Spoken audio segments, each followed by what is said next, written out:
This is Father Hightower, and welcome to Vox SFX, the voice of St. Francis Xavier Parish in Missoula, Montana. We are so pleased that you have joined us. Your participation enriches our entire community.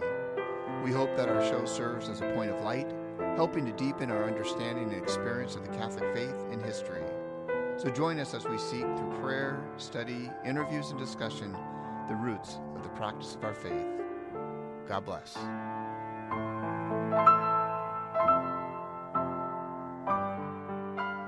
Hello, and welcome to Vox SFX, the voice of St. Francis Xavier Parish in Missoula, Montana. We're so very pleased that you could be with us today. Today's episode concerns sacred preparation, which is a very fitting topic for this time of year, because as we prepare our hearts and our minds for the arrival of our Savior in the world, we also have to prepare our space, and we have to make sure that everything is put together. So this episode is about those who toil behind the scenes to make this all happen, so that when the church opens up and the Mass begins, we can get fully into the Spirit. I have to say, I very much enjoyed recording this episode, not only because I really like the people I work with, but also because they had genuine stories to share. At some point in the latter part of the episode, you'll hear me ask how their faith life has been affected by their working here at the church. And I was touched by the genuine authenticity of their answers. And so I ask you to sit back and enjoy as we talk not only about the sacred preparation for this season, but also about what it's like to work here at St. Francis Xavier. So as we at St. Francis Xavier welcome you, join us as we seek to understand our sacred preparation.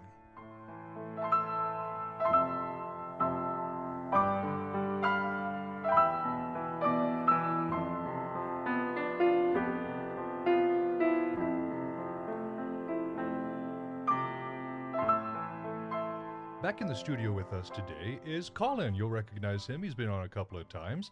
Hello, sir. How you doing? I'm very well, Nicholas. Thank you for having me back on. I have not one, but two special guests to visit with us today. And I don't know, you've done how many podcasts now, Nicholas? How many episodes are we up to? At the time of recording, we're at 31. So, you know, as the parish administrator here at St. Francis Xavier and looking over the many episodes you've done, I don't think you're quite prepared for the guests that we have today. You've had priests, you've had a bishop, you've had the provincial of the Jesuits West. I think you'll be stunned by the caliber of guests that we have today. I think the listeners are in for a real treat. Beyond a treat. It'll be revealing. It will call into question their faith. It will call into question all that is good. They will wonder what possibly is going on at the Catholic Church. And they'll be a little shocked. So without further ado, may I introduce to you the pillars of St. Francis. Katie McKinnon, our bookkeeper, HR person, and most auspiciously, the face of St. Francis Xavier to the public, is here with us today. And not to be outdone, but Heidi Bridges, who is our Director of Custodial Arts. Some might think of her as a custodian, as a janitor, but she's so much more. She's the Director of Custodial Arts, and between them, Katie and Heidi are collectively known as Kaidi. And they're here with us in the studio today. What you can't see, dear listeners, is them snickering in the background over here. Ladies, welcome to the studio. Thank you. Thank you very much. Good afternoon. See, you've got a great radio voice. What you talking about? We haven't even begun. So let's do some intros real quick. You guys want to introduce? I know Colin just did a great job right there, but you have a thing or two to say about yourselves before we get started?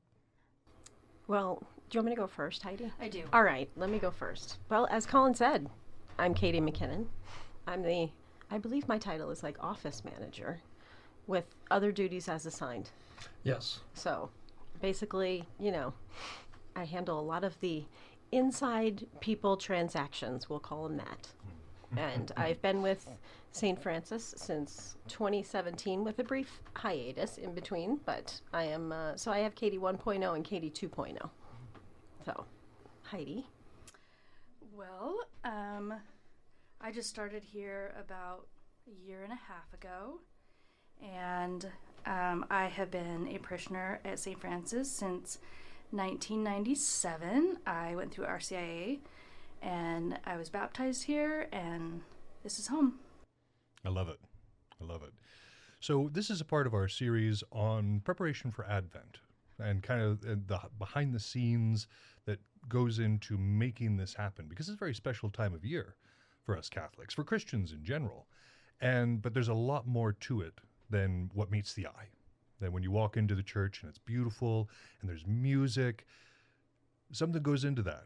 People are decorating, people are organizing. And so we are now going to peel back the layers, if you will, and look at a little bit of the heart of St. Francis Xavier. So what y'all do is absolutely a ministry. It is a way of projecting your faith in a concrete and qualifiable way. But in your own words, how would you explain the ministries that you do? I'm going to jump in first, Nicholas, if I may. Katie and Heidi report to me as the parish administrator.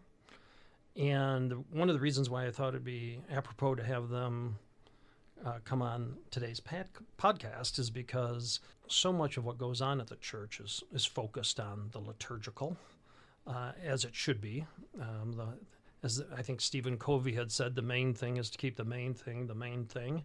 And the main thing at St. Francis is the liturgy and what happens goes on inside the church on any given Sunday at any given Mass. And then, of course, the faith formation programs that actually bring people to the Mass ultimately. But what a lot of people don't understand, perhaps don't appreciate, is folks like Katie and Heidi who are working behind the scenes to make sure that all of that happens. So I wanted to jump in early and say that regardless of what these two think, I believe that they absolutely are fulfilling a ministry at St. Francis. So, Katie. Yes, sir. What is your ministry? You've asked me that question many times before, and I thought about it a lot, and Heidi might be able to attest to this too, but we have I would call it a people ministry. Our job is to take care of the people of St. Francis, to make sure that they are happy, well taken care of. The behind-the-scenes stuff that I do is a little boring sometimes. I mean, a lot of bookkeeping, those type of things. But to me, and the people that come into the front office, having a smile on their face and knowing their name and being able to welcome them every time they come through the front door by saying their name I think that goes a long way. Heidi, see if you can top that. I'm not sure I can. I feel like it's a natural ministry for me. I love doing what I do, but I also feel like it's almost like owning a home. It's like pride and ownership. And this is home to me. And so I feel like I take great pride in what I do and how I take care of things, and just keeping the people of the parish in mind when I do that. Well, and both of you in your kind of secret side work, like you were saying, Katie, you're the face of St. Francis Xavier. You're the one greeting them at the door. You're the one making them feel welcome and at home. And then Heidi, you're the one preparing the grounds, because as people walk up, as people see the church, that has an impact. Mm-hmm. That has a way of welcoming people in as well. And so when you have a fantastically maintained exterior, it makes people want to come to the interior as well. So even though, it may not be priests, y'all are just as important as everybody else who contributes to this community. Well, totally agree, Nicholas, but they did have to go through excessive training to be able to face the public and not have the public run away screaming. um, Facts. No, I want to echo what you're saying because, I think it's understated a little bit. As important as priests in this regard, I would say, outside of priests, they have the most contact with our parishioners. And a lot of people don't maybe realize that. Someone who's taking care of the buildings and the custodial work, and there's a lot more that Heidi does we'll get into, and someone who's opening and answering the door or answering the phone calls actually have far more contact with parishioners, sometimes often more direct contact than even some priests do, even our priests do. So when we talk about preparation for Advent, when we talk about, preparing a welcome, anticipation of the coming of Christ, all this behind the scenes work becomes incredibly important. It's not only the sense of welcome that these two give, but it's also just the physical work that must get done at this last month and a half or so before the end of the year. So yes, they went through an extensive training program. Both of them passed. Thank goodness. We barely passed, didn't we, Heidi? Barely. Yes, we barely passed. And we meet regularly. I give them notes, some little pointers. Make eye contact, talk to people directly, say please and thank you. What else? Firm handshake. Firm handshake. Yeah. Firm handshake. Thank goodness I graduated with a degree in communications. I don't know how I would have gotten through this without, And I come from an extremely extroverted family, so it helps, Heidi and I are, not, we're not introverted people, I don't think. Wouldn't call us too introverted. You're a lot of fun. I'll definitely say that. We like to have fun. It's important to have fun. It is. Best part of the job. Much agreed. And speaking of the job, we've talked a little bit about your general duties, but this time of year is a special time of year in terms of preparedness, in terms of trying to make sure that everything's ready to go. How do your duties differ during this Advent season than they would the rest of the year? I would say mine get very busy this time of year. Yeah. We have a lot from a bookkeeping side of things. Things get very busy this time of the year. Sure. We have, the giving tree, we have end of year giving, but Christmas time in general we see way more faces during Christmas. So things get way more busy this time of year. I would say for my job, it's switching over from summer and spring outside duties to shoveling snow and making sure that there's ice melt out and taking care of our parishioners as far as safety issues, and just making sure that everything is spot on as far as all the outside things that have to get taken care of. Sure. Well, I think thankfully at the moment, winter at the time of recording has been recalcitrant in its attendance at the church, and so it's coming. Oh, it always coming. does. Yeah. Winter is coming. So when we're talking about the office, it's not necessarily like when we're talking bookkeeping, we're not talking just people coming in to check their taxes or something like that. This is a very generous time of year. Oh, it is a very generous time of year, and we are extremely blessed at St. Francis. So, but I mean, we're not only looking at weekly regular masses, but we have many masses in between. So, and Christmas we have 6 masses that we deal with too. But the contributions, those type of things, they happen constantly. We're happy to hear that too. Yeah, it's this time of year, and even with our Director of Communications, Patricia Lawrence, everything seems to kind of ramp up. There's just a lot going on in the world, and a lot going on in people's lives at this time of the year. So, the holidays tend to do that. They tend to get people kind of running in circles, but there's also a lot of things going on down at the church. And so kind of everybody kind of gets into high gear, if you will. Both of these ladies are instrumental in making sure that things run smoothly. So, Heidi is talking about the transition from the summer sort of and fall things to getting ready for winter and stuff. But Heidi does a lot more than that. She actually helps out in our child care center. She's kind of a go-to person there when they need a call for extra set of hands. My mom loves you, by the way. Love her back. Love her back. because Mom helps in the child care center. Yeah, yeah. So that's lovely. And then Heidi also helps us with our once monthly cinnamon roll Sundays. Heidi's secret cinnamon roll Sunday recipe that she puts in full swing on those Sundays, and everybody really enjoys. So in a way, I could argue that what makes Heidi and Katie unique and special is that they're actually all about hospitality. So they're kind of in the hospitality business, if you will. So it's the face, it's greeting people, it's making sure they feel welcome, but they're actually physically there welcoming people, physically feeding people, as in the case of Cinnamon Roll Sunday.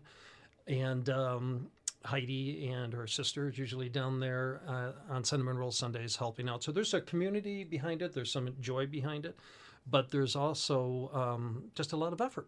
A lot of effort goes on this time of year, and it's all kind of behind the scenes. A lot of people tend to focus, and rightly so, on the liturgy and kind of upcoming events, but none of those things are happening without the operational side of the church, in movement, getting things done, planning, doing some strategy, and ticking things off the list, if you will.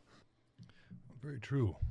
And this is a very special time of year for all of us. It's a very sentimental time of year. And I've got a question for all three of you. What's your favorite part of Advent in particular? I know it's going to sound crazy, but I really like the children's mass. When leading up to Christmas. Crazy? Yeah, that's nice. There's something really cool about the kids. I mean, seeing them, and it's the same with our 10 o'clock mass. I mean, anytime leading up to that, the kids are so excited. I mean, and the adults are excited too, let's face it, but I love the music. We're blessed with a voice like yours. No, I like the music too. It is a fun time of year. Colin, how about you? I think this time between Thanksgiving and Advent is, while it's busy on the inside, it's a preparation time. I think it is a time of gratitude, a time for reflection, but we are, despite that, we're kind of making these preparations, right, for the coming of Jesus, on Christmas Day and all that comes with that. I don't really get into the craziness of this Christmas season. I don't really enjoy kind of that all frenetic sort of, we got to run here, there's a party here, or there's something to do, or wrap this, or get this ready. But so despite it being kind of busy, I like kind of the quiet time that we're having right now. So that's kind of what I'm enjoying the most, is it's more of a contemplative time for me. So you like the complete opposite of me. Yes, I'm like I went right for the crazy kids. Yes. You went for, okay, Yeah. all right. The season has something for everybody. The season has something for everyone. What's it got for you? I think I'm somewhere in the middle, honestly. When you first asked that question, I couldn't help but think of last year when it was my first winter working here, and it was just me outside, and the snow was coming down, and I was outside shoveling, but everything was so quiet. And I think along the lines of Colin's reflection and just getting that time just for a second before the day got in full swing, and just stopping for a minute and just enjoying nature and the outsideness of it, and just the quietness of it. It's just a beautiful thing, and it's oftentimes when I find myself praying the most is when I'm outside doing all the things, or opening up the church and I'm the only one inside, and No, I'm right there with you. I enjoy the contemplative aspect of this too. I also enjoy the energy that builds up, the anticipation. I'm also a huge fan of violet, so that works out for me as well. Not purple. Violet. Well, there are a lot of things going on, and I think that, when we are wrapping up some fundraisers, we did a wonderful fall fundraiser that was successful. Katie had a hand in that. Katie was also involved in the diocesan campaign for Catholic Life. we're doing what we can to thank people for their generosity to those campaigns and for being generous to St. Francis throughout the year. So there's all kinds of tasks and activities related to giving those people thanks. There's a lot of communication going out this time of year. Flowers are being ordered for Advent and for Christmas. There's times that we have to plan to decorate the church for Advent right after Thanksgiving. There'll be a turnover of the church, and the Advent wreath will be brought in.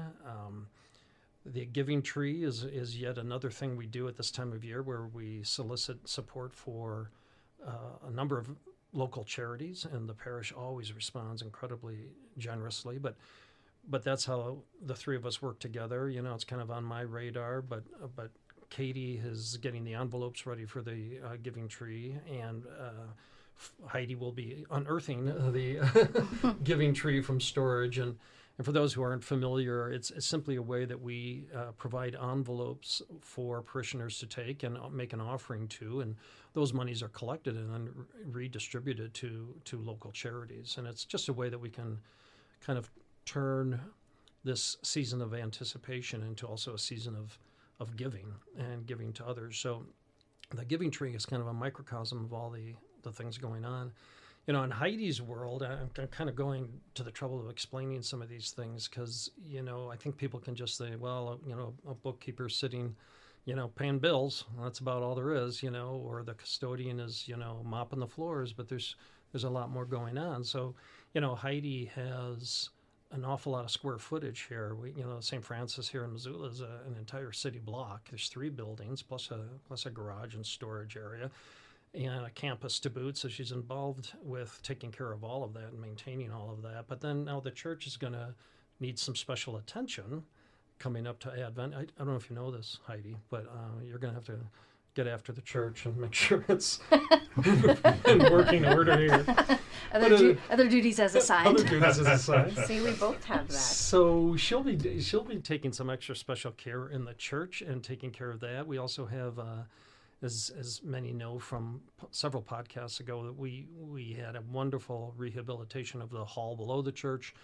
And we're just entering our 2nd year of having a remodeled church hall, but that'll be a place where people who cannot fit into the church for the Christmas Eve Masses, Christmas Day Masses, they'll be ushered into the hall where we literally have overflow for people to watch the service.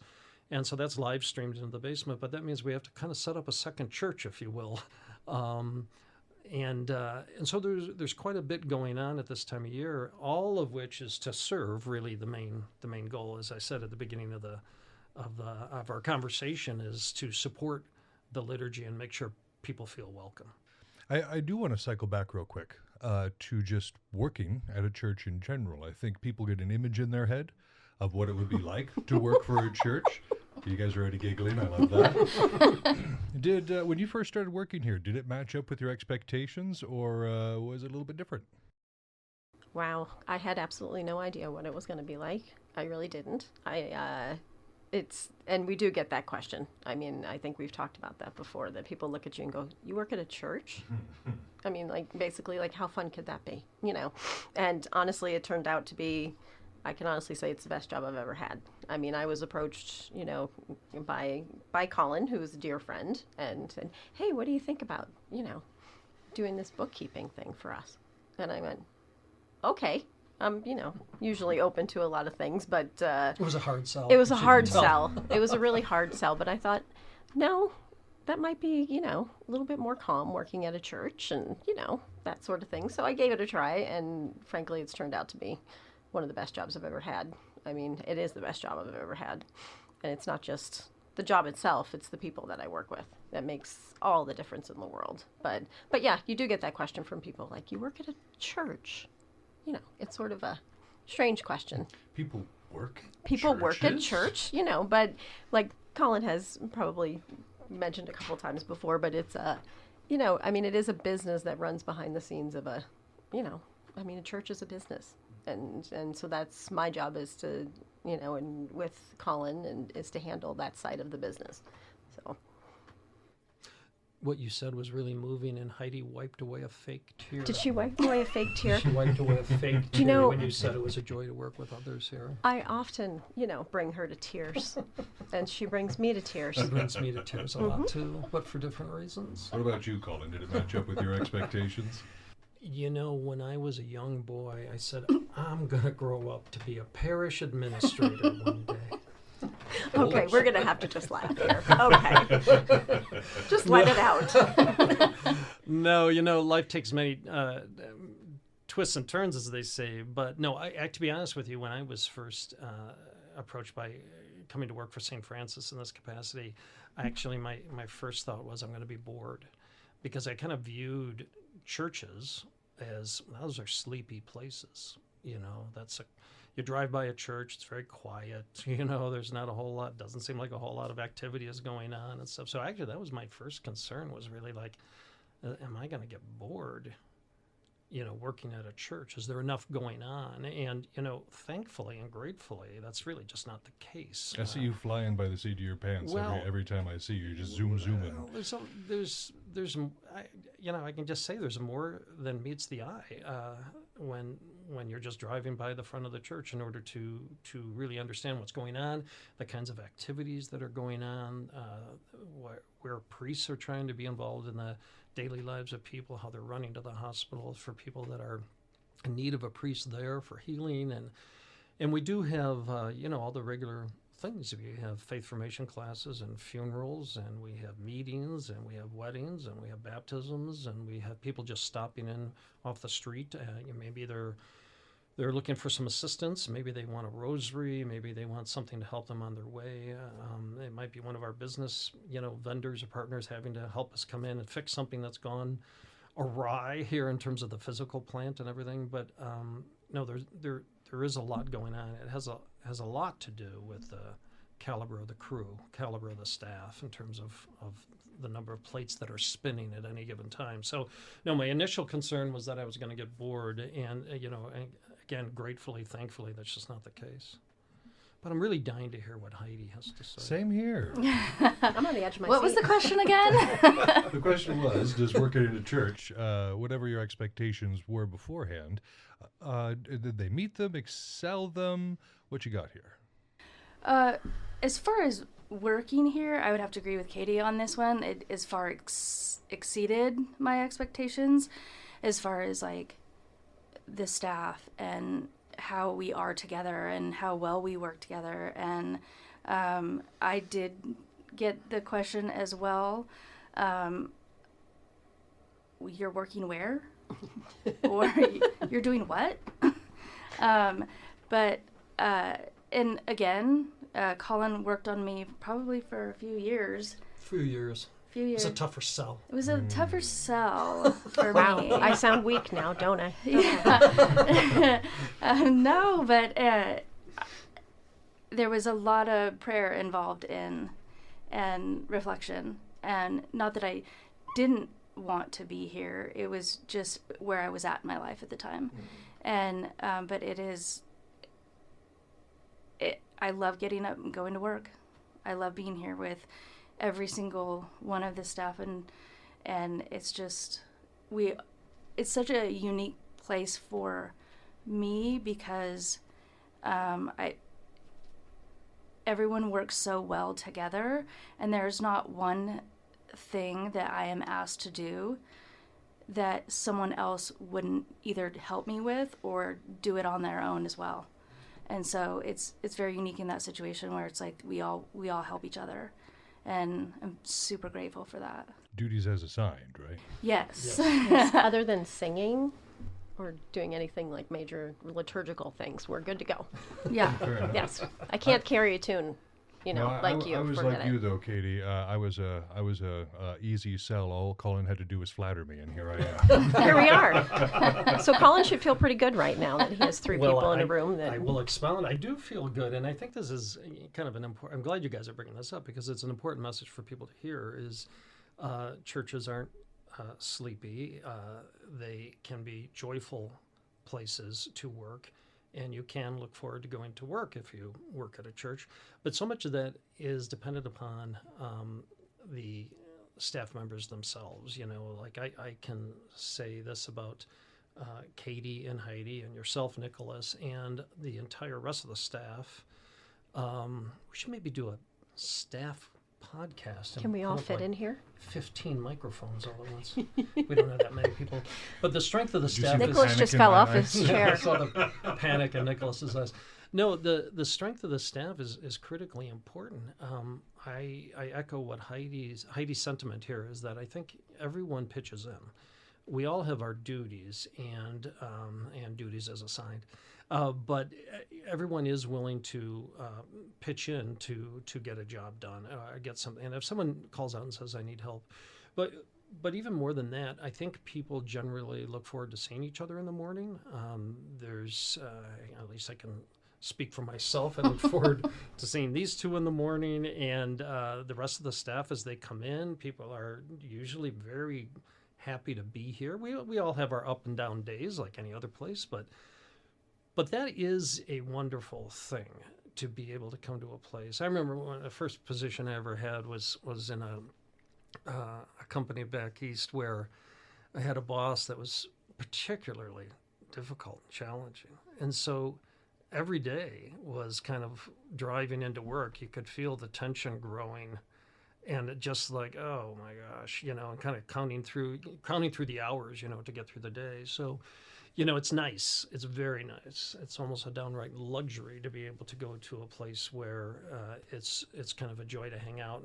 And I mean, I am Katie's and Heidi's supervisor, but we really get along well. I would hasten to say, I'll pay you guys later. But there's a lot of mutual respect and a lot of mutual fun, and we all kind of know what we have to do, and I don't have to nudge people very much to get things going and to get things done, and they often are reminding me of things that need to get done, and so it works both ways. But that's the kind of teamwork you need behind the scenes at a church to keep things going in a way that parishioners can really focus on faith formation and attending the liturgies. This stuff should look seamless, and hopefully it's being done by people who enjoy what they're doing. And if we can dip into y'all's faith life real quick. I know personally that the difference between being simply a parishioner, somebody who's there and enjoying the service, being fed at the table, that is obviously a very fulfilling experience. But I think working at a church, seeing those inner workings, getting to form closer relationships with the priests and with each other, that has to change things in some way. What differences did you notice in your own personal faith life that kind of arose from working here? Looks like Heidi's going to. Right. Heidi's going first. This one's easy for me. Katie had a blank look on her face. I had a blank look on my face. Mine's going to take a little bit more thought. She's going to need some time here. I think it's forming I'm not going to say this correctly. It's getting to be with the parishioners and reconnecting with some that I haven't seen in a while or I haven't been around because I only, went to a certain mass or whatever. And I think it's just it's inspiring. It's inspiring to, watch their faith life, and in turn it inspires me to have a better one. I think that just getting to, be around the regulars and also meeting new people and watching young families come in and remembering the days of when you had your young family in the fourth pew on the right every single Sunday morning, and every single day we run across someone that, we may or may not have met yet, or they're coming into the church and getting to welcome them, and it's all inspiring just getting, to just welcome people in. I like that. How about y'all? See, now I'm gonna have to open up and be honest about, my faith life. This will open up a whole new podcast subject for you, but over the years, it's well known to, everybody in this room, but, my faith life's been shaken over, it's been shook over the last, shaken, that's a bad English. Bad Shaken, English, shook. Katie. It's been shook over the last few years. I mean, and losing the rock in my life, but I am in the exact right place for that, because people have, I have priests at my disposal. I have a team that picks me up when, but having that around me has helped me with my faith, or bring me back to my faith, where I question a lot of things. But yes, having priests at your disposal, and who can answer questions for you, like, why did this happen, sort of thing. But to me, that's been a blessing to me. It's been huge for me. And I know, even if I am having a bad day, they're going to come in and, say either, hey, go home, or hey, take a ride, or in that case, take me for a ride sometimes, and just to get my mind off of things. Sure. So, yes, that's happened before too, but I have to say this is, definitely a home that I can come to, and I can walk over to the church and I can sit there, and not to mention the parishioners that have, surrounded me with the love that I need. So now there's my honest answer. I just had to think about it for a few minutes. Good job, I just Katie. needed a moment That to was get beautiful. through it. Okay. How would you call it? Well, yeah, I would echo what these two are saying. I think for me, it comes and goes. I think if you were looking on it's more like a wave scan, if you will. I have peaks and valleys when it comes to my faith life. I think what trips me up a little bit here at St. Francis is actually working at St. Francis. My mind is so much in the operations that oftentimes, even when I'm attending Mass, I have an eye trained to see whether an usher is going to get up and remember his task, or I'll notice something, and so you're kind of half programmed half the time to be paying attention to those operational things that most people don't think about, because it's not their world, it's not their concern. They're there for Mass, So there's that, and then there's the other times when I think is the best analogy I can get to is, and I think that Heidi and Katie would agree with me, is I see my role as holding the door open, if you will, and allowing people to express their faith life, to do what they need to do. And I'm playing a small role. The three of us are playing a small role in making sure that kind of happens on a regular basis for people, so that when they come into church, they're not having to think about whether the boiler is on or not, or whether ushers are going to get up or down, or if the mics are working and that sort of thing. And so that's kind of, I think I see my role as, and that, so I guess what I'm saying is, I feel that that's my faith life, that's how I feel like I'm being of service. And I think in some regard, I feel that serves me. As Katie mentioned, when she lost her husband, Russ, unexpectedly, that was hard for everyone who not only knew him, but, has worked with Katie and knows her children and everything like that. And so I think, what Katie went through, parishioners have gone through. We've seen people at their toughest points in their life, and some of their most joyous points in their life, baptizing new babies, getting married, even just Christmas and Easter celebrations where, you can just, joy is in the air, if you will.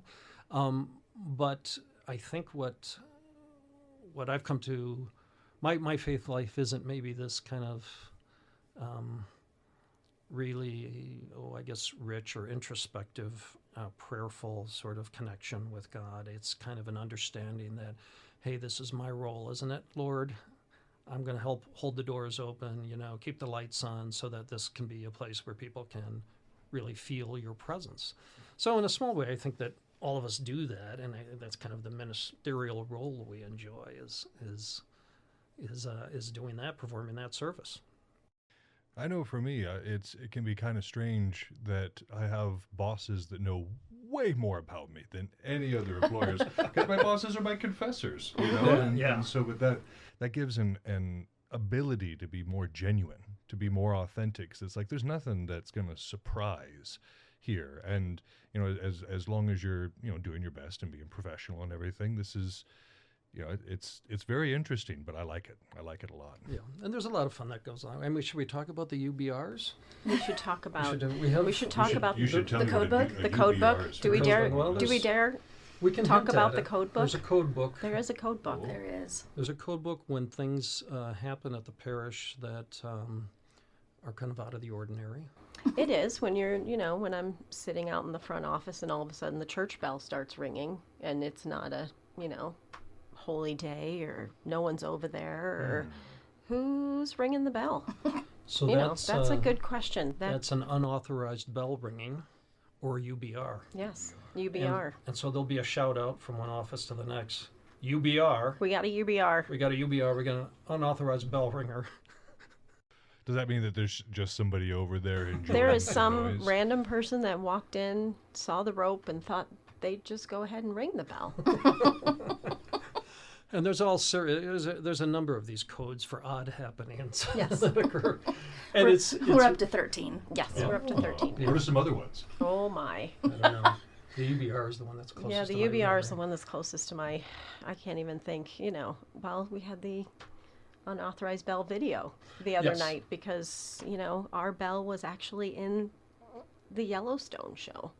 Wow. Yeah. Yes. That's pretty cool. Yep, and they had a video recording of a shot of the bell tower. And Yes. So, immediately that was a UBV, an That was- unauthorized bell viewer Yes, video. video. Bell I mean- like Bell that. viewing. we, Bell we video. have to say that our St. Francis Bell is, it's all Hollywood there. Yeah. We're a little protective. We're a little Oh, protective, sure. Oh, yeah. Anyway, it speaks to some of the humor and some of the stuff that we do, silly stuff around the office that just kind of speaks to some of the camaraderie and some of the stuff that happens behind the scenes. Yes, and leading up to Advent, we do have an elf on the shelf. Ooh, that kind of moves around, Yeah. right? Yes. Chippy. Chippy. Makes an appearance Are during we Christmas sure that Chippy and Advent. is Chippy a male or female? Have Chippy's we a female for Chippy sure. is a female. I don't know. Yeah. She I'm has confused earrings. by this whole thing. Colin's That Colin's really doesn't say anything, does Colin's it? son named Chippy Yeah. last year for us, but Chippy gets into some mischief. So there'll be some mischief in the There'll be some office mischief. in the next few weeks. Yeah, and there's other forms of mischief too. I got to participate in one not too long ago. We got a bunch of Bosque flags for the The Afaria. the night. Afaria, thank you. Mhm, yes. And Colin was out of the office at the time, and he was very excited about these flags coming Absolutely. in. So we went in and decorated his office with the flags. And it was good fun. yeah, so It we're- is very dangerous to, not be here sometimes For and those leave your who- office That's right. unprotected. Yes, despite the fact that it's a challenge when I lock my office, but the custodian and bookkeeper have keys to my office. So yeah. it's not what you'd call a high security office situation. But for those who are listening from afar, we have these quarterly potluck dinners called Afaria nights, which is dinner in Basque, which is the language of the home language of St. Ignatius and St. Francis Xavier. So we decided to decorate with the Basque flags, and I was delighted that they came in right before we needed them. And then, yes, lo and behold, I walk into my office, and 24 flags are all over the office. So that's everyone knows there's a lot of good humor and joking around that goes around the office and behind the scenes. And again, it makes the work environment fun, and it also speaks to Heidi and Katie's sense of humor and desire to just have some fun and be playful at work. And and despite the fact that it's work and there are good days and bad days, and it's more often than not people can get along really well and get the job done and leave at the end of the day with a smile on your face. So work well done.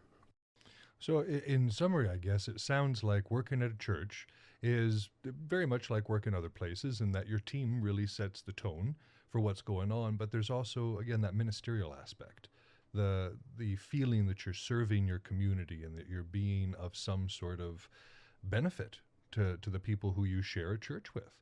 So it's meaningful work, At least I think so.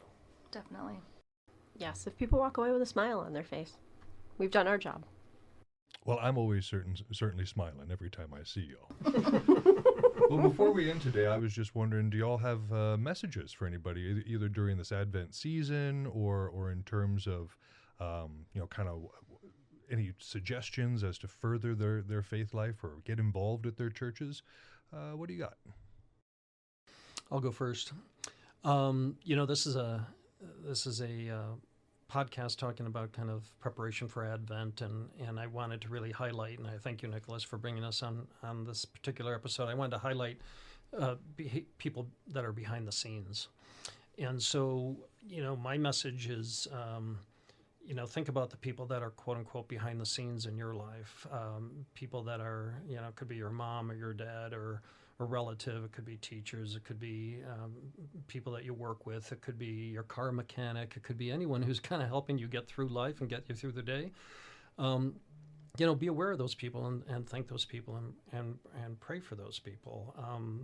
Because they're performing an important service. It's not always necessarily the front and center or where all the eyes are drawn at any given time, but I certainly appreciate this time to have Katie and Heidi here and be able to sing their praises and let people see a little bit of what goes on behind the scenes. So that's my message. It is just easier to say Heidi. It is easier to say Heidi. It just makes it easier on you, that sort of thing. Well, Katie, what's your message to the world? My message to the world, that's pretty big. At least the message going out to the, St. Francis parishioners, I think they should know that this is a very welcoming place for them. We're open, we're a good team, we work well together, but we want it to be a great place for them to be able to come and it's, have their quiet time or have their reflection time. And like we've talked about earlier, personally, I've learned that life is way too short to be, to be too unhappy. You should really just enjoy it, but this is a good season for me to reflect on those type of things and reflect on my faith. This better be good, Heidi. This is the big lead up. This is the whole point of the episode. This is was leading right. I'm on the edge of my seat. Right up to this moment. Heidi's message to the world. Heidi's words of wisdom. I have so many. I don't know which one to Gospel choose. Pace yourself. Right? It's supposed to only be a half-hour episode. I think about, and I won't mention any names, but I think about our church as a whole, and I think about coming here to this particular parish. I think about the words that are often said, which is, all are welcome. And I really believe that that's something that our church is unique with, is that we really do believe that. And that I hope that all people can come and just feel welcome and find what they're searching for. Well, considering the fact that every Christmas service I've seen and Easter service and the other times a year that we like to gather, that the church is bursting at the seams with people who are wanting to be here, feeling welcome here. Mm-hmm. Y'all are doing a great job. Thank you, Nicholas. Thank you, Nicholas. Thank you, Nicholas. We'll pay you later. Nice. Well, I appreciate y'all coming on today. This was a lot of fun. A lot of We fun. appreciate it too. We made it through without giggling or... There might be a funnier one. There might later be, down the road. there might be a funny one down the road. This is our first one. We'll be back. Maybe some skits. Ooh, Yes, like maybe that. some skits. Yeah. Yes, exactly. See More what- stories. We'll yes. bring back the code book. You see what I'm dealing with. This is what it's like. Well, it's joyful. And I think to everybody listening, happy Advent. Happy Advent. Happy Advent. Happy Advent. Thank you for being with us today as we walk as pilgrims this road together. If you feel called to learn more, please consider checking out St. Francis Xavier or your local Catholic church. All are welcome into our community as God loves us all equally. If you are interested in supporting the Vox SFX podcast, please visit sfxmissoula.org/donate. Until next time, go forth in peace and be the light of Christ in someone's day.